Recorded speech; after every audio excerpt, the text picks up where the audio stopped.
Le rôle des femmes dans la transmission de la culture kanak est lié au fait, à l'importance qu'elles jouent dans la société kanak. Lorsque la femme kanak se marie, elle change de statut parce qu'elle va devenir mère et forcément lorsqu'on est mère, on est chargé de l'éducation des enfants et donc chargé aussi de la transmission des savoir-faire. Donc des savoirs techniques, des savoirs traditionnels ou des savoirs médicinaux.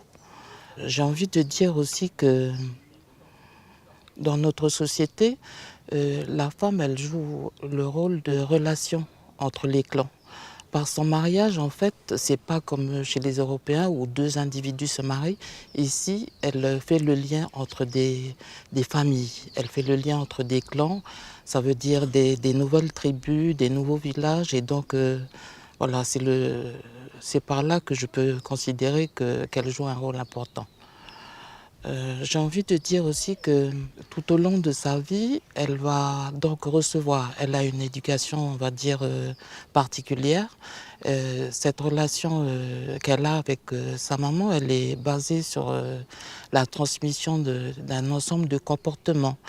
Ça veut dire, lorsque l'on porte un plat, il faut se baisser pour respecter la personne que l'on côtoie.